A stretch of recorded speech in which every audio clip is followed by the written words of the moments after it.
Inclinemos el rostro para orar. Bendito Padre, gracias por tu día de reposo, por tu misericordia, por tu amor, por tus bendiciones. Te suplicamos el perdón de nuestras faltas y ahora que vamos a abrir tu palabra, que es especialmente para las visitas, a los que no conocen ese tema, para que tú puedas abrir su entendimiento y podamos quedar por medio del Espíritu Santo sellado en nuestra mente y nuestro corazón, y que vivamos agradecidos por lo bueno y misericordioso que eres tú al dejarnos una verdad preciosa para este tiempo del fin. Quédate con nosotros porque te lo pedimos todo en el nombre de tu bendito Hijo amado Jesús. Amén. Aló, Sí, lo ¿ahí escucho. están todavía? Sí.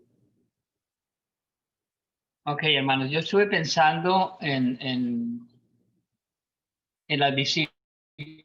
Precisamente la semana pasada la hermana Keila estuvo hablando sobre este tema y algo está pasando con esta cosa. Estuvo hablando sobre este tema. Yo sé que fue bastante extenso y a lo mejor queda una laguna. Yo lo quise hacer un poquitico más sencillo para especialmente las personas que, como le digo, son visitas y no son nuevas. Estaba esperando a la gente de Colombia, pero desafortunadamente no creo que hayan entrado porque me interesaba mucho que lo viera especialmente un sobrinito que tiene mucho interés en conocer sobre el tema del santuario. Vamos a hablar un poquito sobre el santuario, hermanos. Entonces, el versículo que estamos leyendo ahorita acá en Éxodo 25 del 8 al 9 es la orden o petición que le hace el Señor Jesús a Moisés. Y el versículo Éxodo 25, 8 dice, y harán un santuario para mí y habitaré en medio de ellos.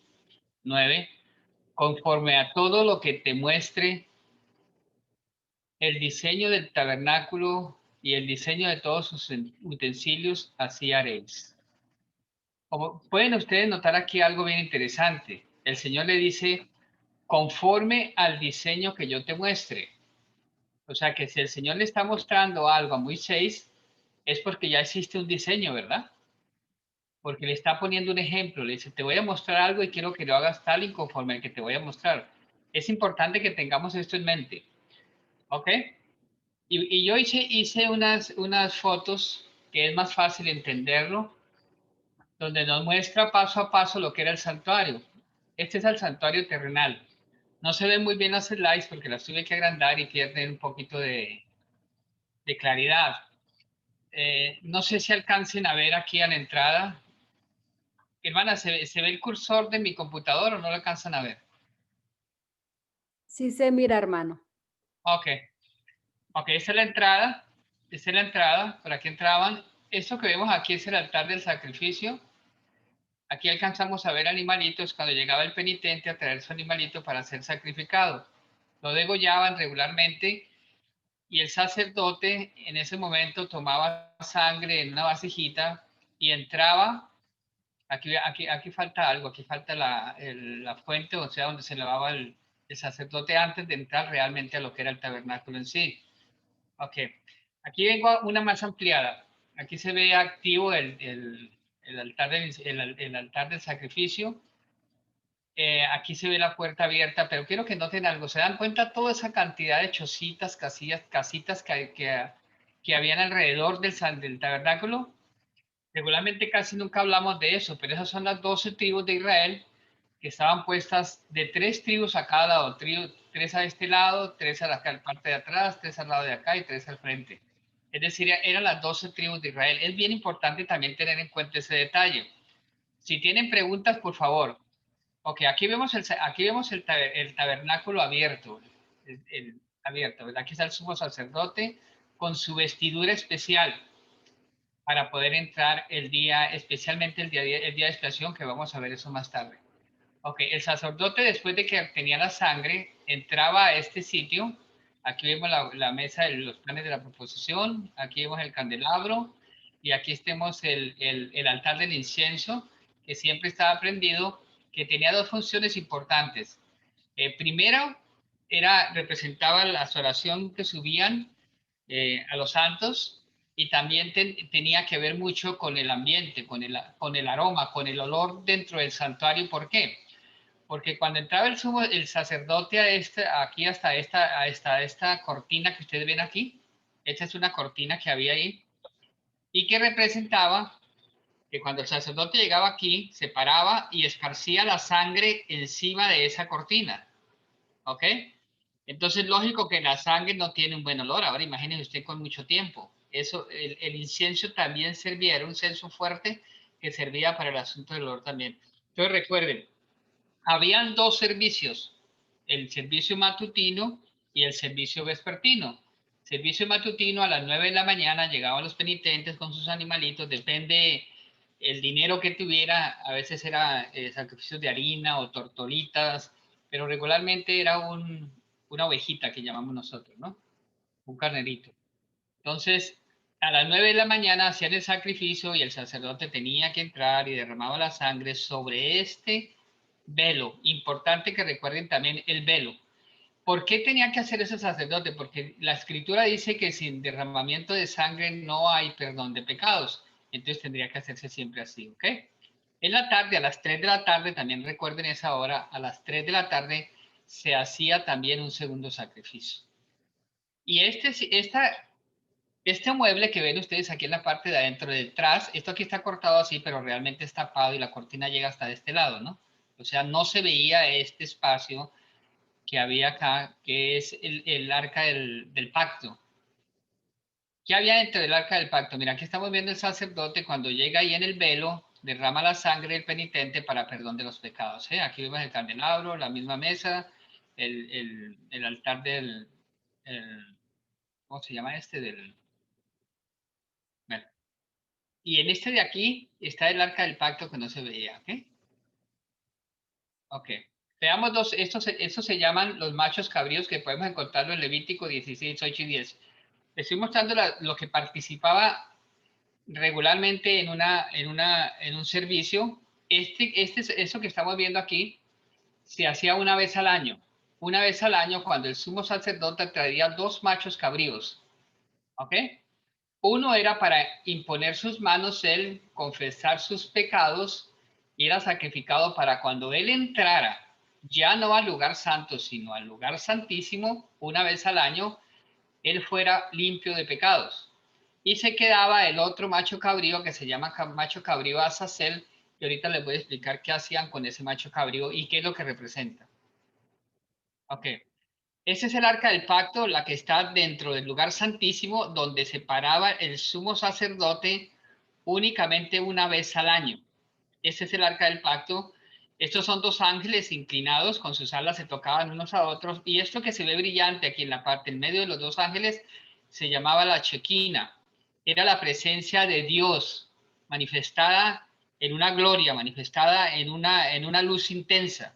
Pero dentro de esa arca del pacto habían tres implementos importantísimos. Uno era la vara de Aarón que reverdeció, eh, como uno de los tantos milagros que hizo el Señor, pero que representaba que nosotros debemos dar frutos de algo muerto que hemos sido en pecado, cómo podemos florecer nosotros para gracia y honra de Dios. Representa una de las características de esta. También vemos aquí las dos tablas de los 10 mandamientos, que representa que los mandamientos están vigentes, que existen todavía, que no han sido anulados y que el Señor va a ser la forma como el Señor es la manera como va a juzgar a su pueblo, ¿ok? Y este potecito que vemos acá tenía maná del cielo, el alimento que Dios le dio a su pueblo en el camino desde Egipto hasta la tierra prometida, se llama el maná. ¿Y por qué estar aquí, hermanos? Porque tiene que ver también con nuestro mensaje. Todo lo que estamos hablando, hermanos, tiene que ver con el mensaje. ¿Por qué? Esto representa la reforma pro salud. ¿Qué quiere decir eso? El Señor durante nuestro transcurso de nuestra vida cristiana ha querido cambiar en nosotros nuestras inclinaciones alimenticias erróneas. Ha querido trabajar con nosotros en tratar de ayudarnos en limpiar el paladar, en limpiar nuestra alimentación. Dios por medio de la hermana Elena G. de White, de la profeta de Dios, siempre nos advierte que debemos de volver a la alimentación inicial, a la que nos dio, a la alimentación de Génesis 1:29, que era lo que comía cuando el Señor hizo a Adán, creó a Adán y Eva, les dio una alimentación especial que desafortunadamente el ser humano nunca ha cuidado. Entonces, dése cuenta que aquí hay tres cosas importantes que son los mandamientos que están vigentes, inclusive el sábado, que es el cuarto mandamiento, y que tiene una relevancia muy importante en el tiempo del fin. Vamos a ver qué sigue. Ok, también se ve un poquito nublada esta, no se ve muy clara. Aquí está el sumo sacerdote, enfrente del mueble, de este mueble que les acabo de mostrar. Aquí él está haciendo la expiación, está haciendo la purificación del santuario. ¿Cómo la hacía? ¿Recuerdan los dos machos cabríos que le dije? Él ese día, una vez al año, él entraba, sacrificaba un macho cabrío, él entraba libre de pecado y la sangre que se llevaba era esparcida en este mueble una vez al año. ¿Qué significaba ese rito? Era limpiar el pecado del pueblo. O sea, el pueblo era perdonado ese día. Increíblemente, hermanos, aunque ustedes no lo crean, el que no hubiera confesado un pecado, por pequeño que fuera, irremisiblemente caía muerto ese día. Inclusive el sumo sacerdote, si no estaba confesado sus pecados, moría irremisiblemente. Era algo muy serio lo que pasó. Por eso tenemos que agradecerle tanto al Señor Jesús por el sacrificio que ha hecho. Hermanos, si no, no estaríamos contando nosotros el cuento con tanto pecado que cometemos. Ok. Después de que el sumo sacerdote estaba aquí, enfrente de la presencia del Señor, derramando la sangre para remisión, para limpiar los pecados, eso tiene una representación también en el tiempo del fin. Ahorita lo vamos a ver. Okay. Él salía después de que había ya hecho la limpieza del pecado y ponía sus manos sobre uno de los machos cabríos que quedaba. Recuerda que eran dos, uno que sacrificaban para confesar el pecado y entrar con la sangre, y el segundo se llamaba el macho cabrío de Azazel, que lo encontramos en Levítico 16:10, cuando quieran lo puede leer. ¿Y qué era lo que hacía con este rito? Si ustedes se dan cuenta, el sacerdote imponía sus manos sobre ese macho cabrío como un símbolo de transmitir todos los pecados, de trasladar todo el pecado que había dentro del lugar santísimo, del todo el pueblo de un año, se lo ponía a ese macho cabrío. ¿Ok? Y ustedes, como ven, no únicamente era el sacerdote el que tenía trabajo ese día. Ustedes pueden ver al pueblo arrodillado, acongojado, llorando y suplicando el perdón de sus faltas porque era un día sumamente importante donde la persona podía quedar muerta si no había confesado su pecado. Todo esto apuntaba al futuro. Recuerden lo que leímos en el versículo de Éxodo, cuando Dios le dice a Moisés que harás un santuario y que era figura del que estaba en el cielo. Todos estos sacrificios que se estaban haciendo aquí apuntaban a un futuro, que es el que tenemos que enterarnos de qué se trataba. Ok. Después de que eran puestos todos los pecados sobre este macho cabrío, este Azazel, o sea, este Azazel, se llamaba así el macho cabrío, era enviado, alguna persona lo llevaba y lo dejaba abandonado en el desierto. ¿Qué quería representar eso? Que los pecados el Señor los había perdonado, se los había perdonado el pueblo estaba sin pecado y dejaban que este macho cabrío, el cabrío anduviera por todo lado en el desierto hasta que lamentablemente tenía que morir. Eso representa algo en el tiempo del fin, hermanos. En Apocalipsis nos dice a nosotros que todos los pecados, cuando Cristo venga por sus redimidos y los levantados de las tumbas se levanten también para encontrarnos con Él con el aire, vamos a estar con Él 1000 años. Y dice que Satanás va a estar atado en la tierra por 1000 años. Ahora, Satanás no lo puede atar nadie, hermano, pero sí lo pueden atar, son circunstancias las que lo atan. Ya no tiene a nadie a quien es percar Satanás. Entonces este macho cabrío representaba lo que le va a pasar a Satanás en el tiempo del fin. Era abandonado, de la misma manera va a estar Satanás aquí, atado en acontecimientos, porque la gente ya la que está salva está en el cielo, la que está muerta está pues en sus tumbas, no se ha levantado, entonces no va a tener a quien pecar. Eso era lo que representaba el macho cabrío de Azazel. ¿Ok? Aquí este versículo de Hebreos 8:15 nos ayuda a entender un poquitico lo que les acabo de explicar. Volvemos a pasar, les vuelvo a recordar otra vez. Dios le dice a Moisés, me harás un santuario, le da las especificaciones y le muestra el santuario que no es de esta tierra, sino que es del cielo. Aquí lo vamos a leer. Hebreos 8, del 1 al 5. Ahora bien, el punto principal de lo que venimos diciendo es que tenemos tal sumo sacerdote. ¿De cuál sumo sacerdote habla aquí? No está hablando del sacerdote que oficiaba todos los días en la mañana y en la tarde en el santuario. Aquí está hablando del Señor Jesús. Cuando Cristo subió al cielo, según Apocalipsis 4, Dios le da poder para que Él sea el que juzgue. O sea, Él es nuestro sacerdote, es nuestro abogado y es nuestro juez. Entonces, dice aquí, diciendo que, que tenemos tal sumo sacerdote, el cual se sentó a la derecha del trono de la majestad en los cielos, ministro del santuario y de aquel verdadero tabernáculo que levantó el Señor y no el hombre. El que levantó el hombre fue Moisés en el Éxodo, en el pasado.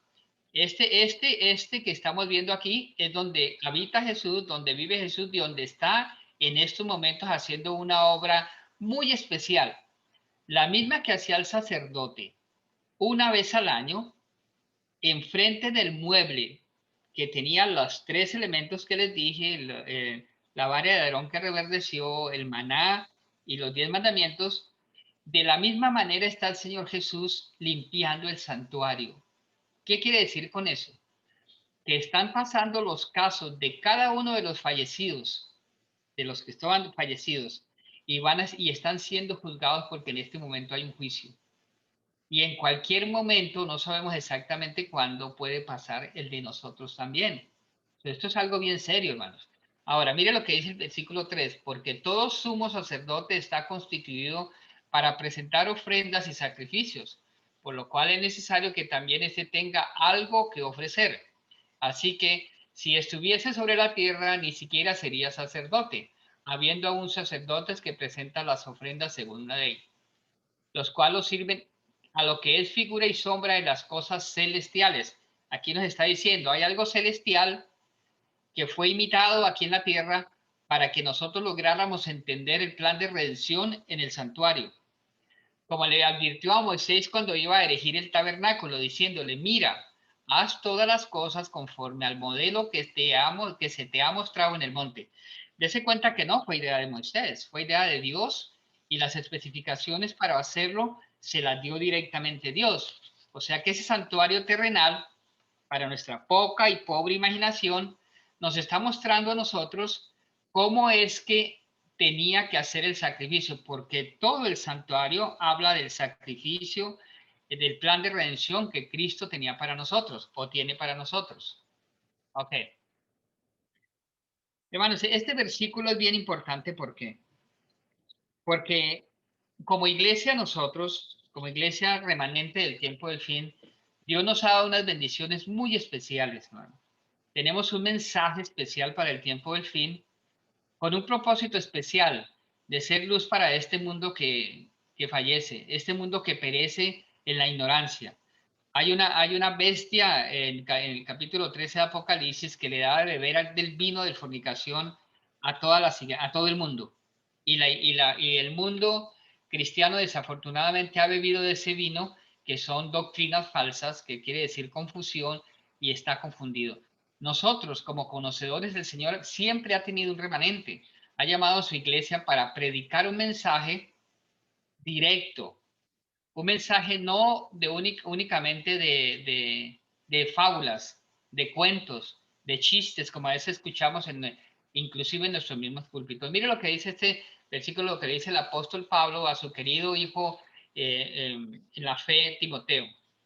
Te encarezco delante de Dios y del Señor Jesucristo, que juzgará a los vivos y a los muertos en su manifestación y en su reino, que prediques la palabra, que instes a tiempo y fuera de tiempo, redarguye, reprende, exhorta con toda paciencia y doctrina, porque vendrá tiempo cuando no sufrirán la sana doctrina, sino que teniendo comezón de oír, se amontonará al maestro conforme a sus concupiscencias, y apartarán de la verdad el oído y se volverán a las fábulas. Sé tú sobrio en todo, soporta las aflicciones, haz obra de evangelista, cumple tu ministerio.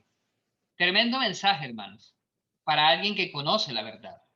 Porque, hermanos, ahora en las iglesias, llámese la denominación que se llame, inclusive la nuestra, aquellos predicadores, aquellos siervos de Dios que manifiestan amor por su obra, inclusive, son felices cuando lo alaban a él, cuando los alaban a ellos, porque hay hermanos, pastores, que se suben a un púlpito a estar contando fábulas, contando chistes, contando anécdotas, y el pueblo se ríe porque parece que estuviera en un teatro. Para eso no es la palabra de Dios. Aquí dice que tenemos que redarguir, reprender, exhortar con paciencia y doctrina, porque vendrán tiempos que no sufriremos la sana doctrina, sino que tendremos comenzón de oír.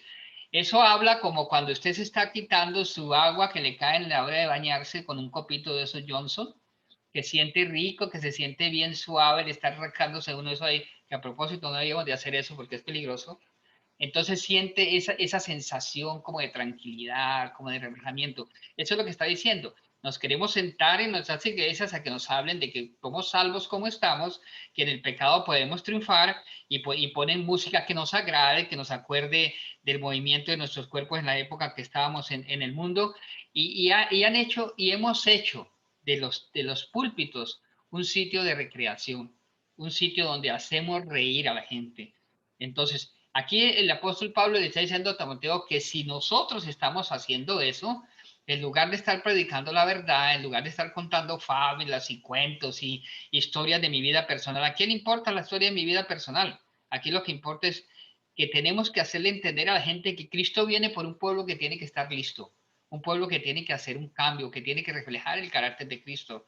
Por eso él dice, pero tú sobrio en todo, soporta las aflicciones. ¿Por qué aflicciones, hermano? Porque párese usted en un púlpito, párese usted en cualquier lado a decir qué es lo que exige Dios de nosotros y de una vez nos ponen en el libro del olvido.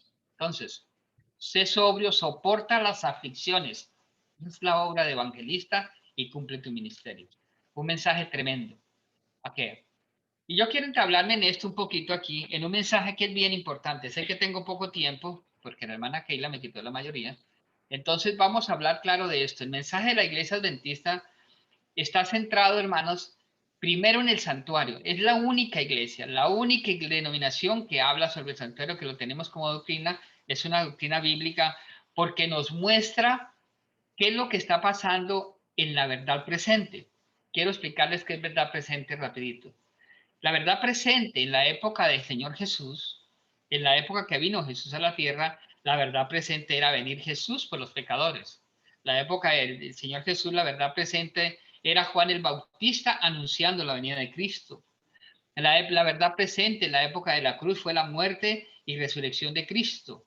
La verdad presente en la época de Noé fue el diluvio anunciado durante 120 años y la perdición del mundo, a excepción de 8 personas. La verdad presente en la época de Sodoma y Gomorra fue un fuego que caería y eliminaría la raza. También fue verdad presente para ese tiempo. Son verdad presente, es importante, perdón, de ese tiempo es importante conocerlas, pero no son la verdad presente de este tiempo. La verdad presente, para entenderla de la mejor manera, es saber dónde está Cristo en este momento y qué es lo que está haciendo. La verdad presente para estos tiempos está enclavada en el mensaje de Apocalipsis 14, 6 al 12, una misión grande para un pueblo especial que Dios sacó, para cumplir una misión especial. Desafortunadamente, no la estamos haciendo igual que no la hizo el pueblo de Israel. Y dice así, el versículo 6, y vi volar, y vi otro ángel volar por el medio del cielo que tenía el evangelio eterno para predicarlo a los que moran en la tierra, a toda nación, tribu, lengua y pueblo, diciendo en alta voz, temed a Dios y darle gloria, porque la hora de su juicio es venida, y adorad a aquel que ha hecho el cielo y la tierra, el mar y todas las fuentes de las aguas. Y otro ángel le siguió diciendo, ha caído Babilonia, aquella grande ciudad, porque ha dado de beber a todas las naciones del vino del furor de su fornicación. Y el tercer ángel lo siguió diciendo, en alta voz. Si alguno adora a la bestia y a su imagen y toma la señal en su frente o en su mano, este también beberá del vino de la ira de Dios, el cual está echado puro en el cáliz de su ira y será atormentado con fuego y azufre delante de los santos ángeles y delante del Cordero. Y el humo del tormento de ellos sube para siempre, jamás.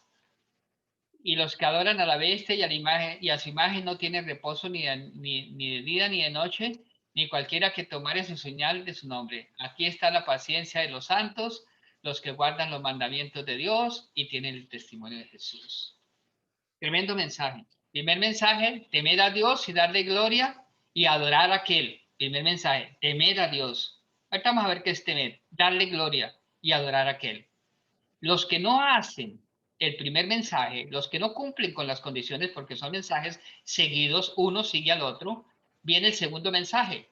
Como no prestaron atención al primer mensaje, que es temer a Dios, darle gloria y adorar a aquel que hizo el cielo y la tierra, el segundo mensaje anuncia por medio del ángel, ha caído Babilonia, aquella grande ciudad, porque ha dado de beber a todas las naciones del vino de su fornicación.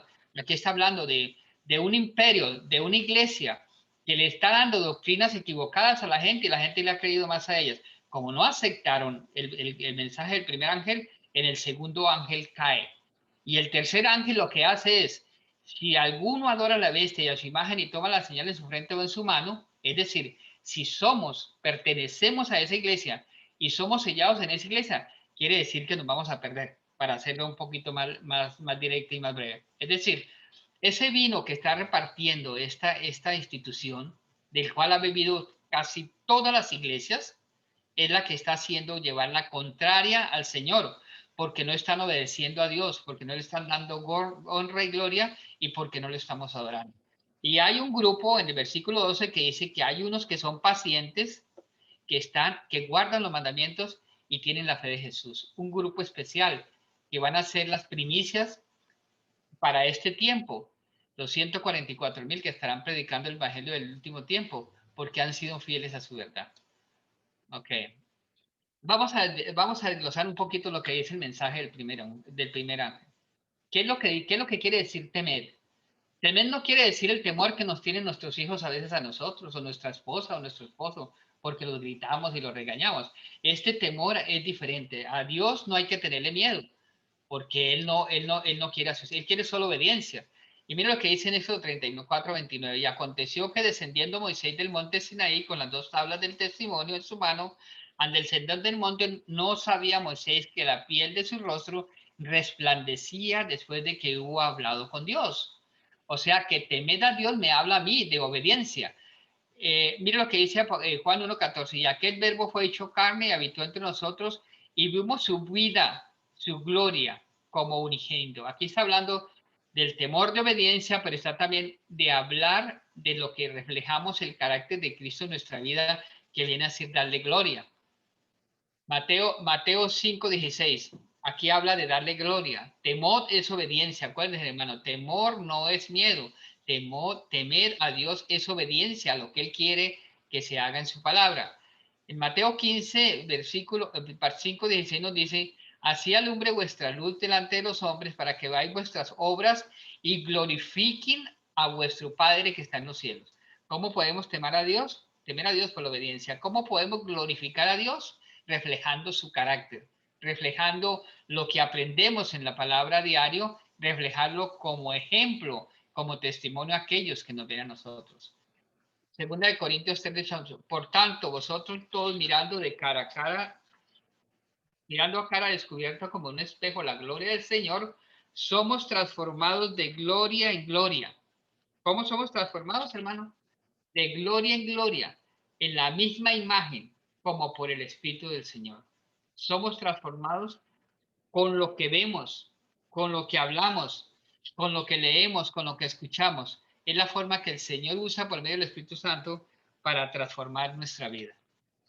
Ok, ahora vamos a ver el asunto de la oración. Temed, adorarle. Eso 28:11. ¿Cómo más le podemos adorar a Dios, hermano? Si el día de que Él dejó en los mandamientos es el día de reposo, que lo hizo precisamente para que viniéramos a estar 24 horas en comunión con Él, donde recargamos nuestras baterías espirituales, donde podemos darnos ese gozo de compartir su palabra. No es que no lo hagamos todos los días, pero Él quiere que estas 24 horas nosotros las apartemos de nuestra vida cotidiana y se las consagremos a Él. No es una hora, no son 2 horas. Y a veces la gente dice, no, pero es que insisten mucho en hablar del día de reposo, insisten mucho en hablar, pero hermanos, es que la adoración a Dios tiene que hacerse en el día que Él exige, no es el día que yo quiera. Alguien me decía a mí, pero es que yo puedo ir todos los días a la iglesia. Hermano, usted puede ir todos los días a la iglesia y usted lo puede adorar todos los días y gloria a Dios por personas así que tienen ese no de adorar y orar todo un día y todos los días si tienen el tiempo. Pero Él no dice todos los días, tenemos que orar y porque es la defensa del cristiano, lógico que sí. Pero el día de adoración especial Él lo dejó bien claro en, el, en la Biblia y aparte de eso Él dijo, la primera palabra que escribió en ese mandamiento es acuérdate, porque sabía que nos íbamos a acordar en el tiempo del fin, el mundo iba a descartar la adoración en el día santo, donde Él muestra sobre quién es la adoración, sobre Él siendo el creador, siendo Él el sustentador y siendo Él nuestro salvador. Acuérdate del día de reposo para santificarlo. 6 días trabajarás y harás toda tu obra, mas el séptimo día es reposo para Jehová tu Dios. No hagas en él obra alguna, tú, ni tu hijo, ni tu hija, ni tu siervo, ni tu criada, ni tu bestia, ni tu extranjero que está dentro de tus puertas, porque en 6 días hizo Jehová los cielos y la tierra y el mar y todas las cosas que en ellos hay, y reposó el séptimo día, por tanto bendijo el día de reposo y lo santificó. Hermano, qué grave es que el mundo cristiano no entienda que cuando Jesús bendice algo, es algo sagrado. Él lo bendijo, lo santificó también y aparte lo guardó. Palabras bien serias que él usa para hablar del día de reposo. Es un mandamiento igual que cualquiera. Yo no puedo ir a la iglesia el domingo o el martes a decir que yo no puedo, que yo tengo que trabajar el sábado, entonces lo voy a adorar el domingo. Dios vimos al comienzo que el temer a Dios es guardar sus mandamientos. Si me amáis, si amamos a Cristo, Él dice, si me amáis, guardad mis mandamientos. Ahora, ¿cómo también lo podemos hacer? En la tierra, hermanos, después de que hayamos bajado de los 1000 años y estemos en la tierra nueva, seguiremos adorando al Señor. Porque esa va a ser la vida de nosotros, ángeles adorando, cantando y viviendo una armonía hermosa con Cristo Jesús. Porque como los cielos nuevos y la tierra nueva que hago yo permanecen delante de mí, dice Jehová, así permanecerá vuestra descendencia y vuestro nombre. De mes en mes y de día de reposo en día de reposo vendrán todos a adorar delante de mí, dijo Jehová. Es en el día lo estaremos también, hermanos, en la tierra prometida. Ya casi terminamos, hermanos. Ya falta decir como unas 3 cositas. Ahora, en Apocalipsis 15, del 2 al 4. Vi también un mar de vidrio mezclado con fuego, y los que habían alcanzado la victoria sobre la bestia y su imagen y su marca y el número de su nombre, en pie sobre el mar de vidrio con las arpas de Dios. Un pueblo vencedor, un pueblo que van a ser primicias para el Señor Jesús, que van a ser el ejemplo ante el mundo de que podemos vivir sin pecado, que si nos sometemos a la misericordia de Dios y permitimos que el Espíritu Santo pueda trabajar en nuestras vidas, Dios nos dará la oportunidad de estar ese día ahí. Hermanos, no pensemos y hermanas que nos vamos a ir tal y como somos, con nuestro mal carácter, con nuestro descuido en la alimentación, con nuestro descuido en la forma como vivimos, en la forma como hablamos, en la forma como pensamos, no la vamos a hacer porque tenemos que tener el carácter de Cristo Jesús. Estos grupo especial cantan el cántico de Moisés, siervo de Dios, y el cántico del Cordero, diciendo, grandes y maravillosas son tus obras, Señor Dios Todopoderoso, justos y verdaderos son tus caminos, Rey de los santos. ¿Quién no te temerá, oh Dios, y glorificará tu nombre? Pues solo tú eres santo, por lo cual todas las naciones vendrán y te adorarán, porque tus juicios se han manifestado. Aquí está la paciencia, Apocalipsis 14:12, de los santos, los que guardan los mandamientos de Dios y la fe de Jesús. Aquí no dice los que guardan 9 mandamientos y la fe de Jesús. Aquí dice que es un grupo especial que tiene como plataforma los 10 mandamientos y son su fundamento en su iglesia y su doctrina, pero tienen también dentro de su medio el don profético. Los mensajes del primero, segundo y tercer ángel se relacionan entre sí. Son como una cadena que sigue un eslabón al otro. ¿Qué significa tanto para nosotros? Que significan tanto para nosotros mensajes, que significan tanto para nosotros, perdón, que han despertado una posición tan intensa del mundo religioso. Una iglesia que predica un mensaje sobre cómo debemos vivir en el tiempo del fin. Juan el Bautista caía mal. Juan el Bautista perdió la cabeza por estar anunciando que Cristo venía. Ahora tenemos un pueblo en el tiempo del fin, con un profeta que Dios ha levantado para que ayude a comprender este pueblo la manera como debe vivir, también corre el peligro de tener oposición. Ya no la tenemos, hermanos, porque no lo estamos haciendo. Satanás, mira lo que hace Satanás. Satanás procura constantemente arrojar su sombra diabólica sobre estos 3 mensajes para que el pueblo remanente de Dios no discierna con claridad su importancia y han de ejercer su poder sobre nuestra experiencia religiosa mientras dure el tiempo. Satanás confundiendo, Satanás metido entre las iglesias por medio de inclusive líderes. Hermanos, cizaña y trigo estarán siempre en la iglesia. Pero los que conocemos el mensaje tenemos que pararnos, hermano, como centinelas y decir la verdad. No podemos dejar el pecado en nuestra vida porque el que esté con pecado en el momento de la venida de Cristo no la va a hacer. Esta va a ser la manifestación hermosa del Señor Jesús en el momento de su venida, hermano. Lleno, millones de ángeles le van a seguir, los muertos saliendo de sus tumbas, hermano, y un pueblo manifestando el carácter de Cristo en sus vidas para que puedan ser elevados y trasladados con Cristo Jesús para los cielos. Quise hacer un recuento de lo que representa el santuario con el tiempo del fin. Como el sacerdote entraba una vez al año al lugar santísimo a hacer expiación por el pecado, a limpiar el santuario, a limpiar el tabernáculo. De esa manera está desde 1844 Cristo haciendo una función sumo sacerdotal, donde están pasando los casos primero de los muertos, del primer muerto que hubo, Abel, hasta hasta que comience el juicio de los vivos. No sabemos cuándo va a ser. Si yo me muero hoy, el juicio para mí ya terminó, porque ya no tengo manera de arrepentirme. Es algo bien serio, hermanos. Lo que se escribió atrás en la escritura es testimonio para los que vivimos en el tiempo del fin. Dios le dice a Moisés, haz un tabernáculo y le muestra paso a paso el plan de redención. Cada uno de esos implementos, cada de esos muebles que tenían dentro del santuario, apuntaban a Cristo y tienen un significado importante en el tiempo del fin. Por eso la verdad presente es ubicarnos donde está Cristo Jesús ahorita en este momento, intercediendo. Tenemos que estar como el pueblo estaba en esa época, en la época de expiación, arrodillados, clamando, suplicando el perdón de nuestras vidas y permitiendo que el Espíritu Santo haga un cambio en mi vida para poder dar la talla que el Señor espera que tengamos cuando Él venga por nosotros. Es un mensaje hermoso. Lo dice de una manera rápida, sencilla, para que podamos entender que el santuario, hermanos, es una gran bendición si lo logramos estudiar. Ojalá podamos abundar por nuestros propios medios como buenos bereanos que deberíamos de ser para poder nosotros estar preparados para ese gran evento que es la venida de Cristo. Nadie que no refleje el carácter de Cristo se va a ir con él, hermanos.